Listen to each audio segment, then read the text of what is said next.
Hello, Dave. Will Samples here. These are your carburetors. I want to give you some handy hints on this video about installation. When you're going to install the carburetors with using brand new rubbers between the intake, between the carburetor and the intake manifold, and also the special wave washers that go in there, and I'll make sure we discuss that and that you got the wave washers. And what you can do first off is get the two carburetors mounted, but have them mounted loosely so that you can then install your air log. Nope, I forgot I dummied this up to the support rod underneath there. So what you can do is install the air log. Okay, the carburetors are loose. You can actually kind of move them up and down a little bit. You haven't tightened anything on your engine yet. And what you do is you put this air log in place, and then come in here and snug down the carburetors.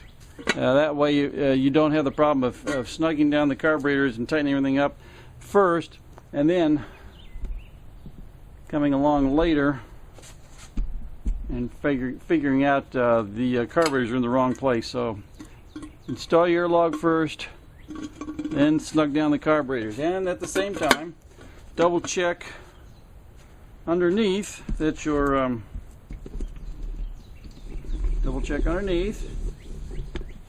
your support rod is in position, and that your support rod is going to attach. Let's get underneath here. And that your support rod will attach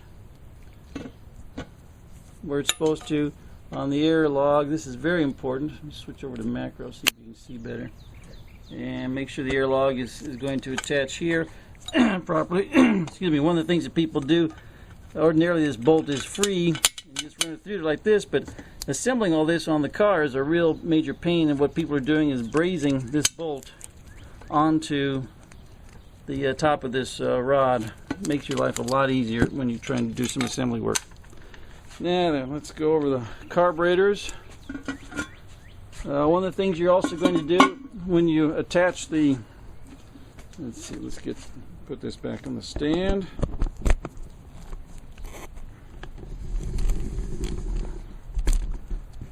Okay. One of the things you're going to do in terms of attaching the carburetors is when you attach these fuel lines, spin that fuel line down there and use 2 wrenches in order to snug it. You want to keep this fitting perfectly still while you tighten down this other fitting, and that's all there is to that. That's it. That's the installation right there. Same thing over here. Spin it down, snug it down while you hold the lower fitting. That's it. In terms of tightening the carburetors themselves, use a crisscross pattern. Don't tighten one nut and bolt all the way and then go to the next one and then down like that. You can do a crisscross pattern. Tighten them up a little bit at a time. In terms of the carburetors, got new throttle shafts. We've also got new butterflies. The throttle shafts are riding in bushings where they didn't ride, where there were no bushings before. And then we've also got the shafts are now plumb with the bore. Mounting surfaces have been machined.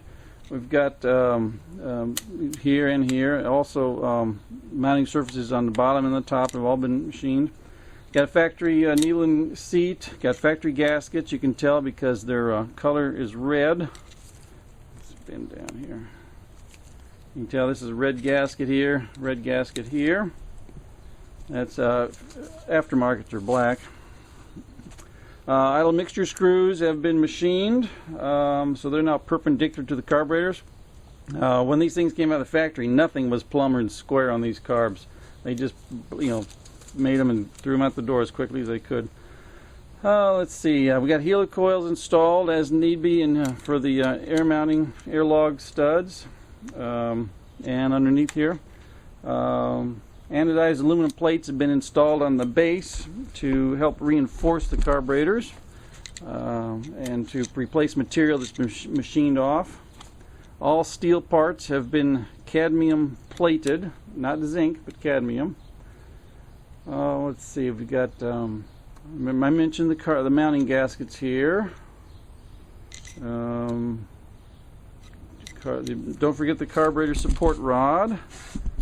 And let's see, in terms of the linkage, on the linkage, all you got to do is follow the factory instructions, which I will send you, for all the linkage rods that go from your foot feed all the way up to this list rod right here, this cross shaft, and then all these rods are set at the factory. The last one over here, this last rod, is a turnbuckle, and what you want to do is get all these other linkages adjusted factory, and then this last one here, you simply adjust it to where when you snap the linkage on this ball and on this ball, nothing else changes upstream. You just want to snap it and nothing changes. And that's the reason for that turnbuckle. Although there is a published figure for that distance, don't use it. Just lengthen that rod exactly to fit your particular carburetors. Fuel system is critical on these vehicles. You've got to have clean fuel. You've got to have a rust-free tank. Clean your fuel filter. Make sure that if you see anything in your fuel filter that looks like fine sand or red dirt, make sure you get rid of it, because that's rust, and you got to find out the source and get rid of it.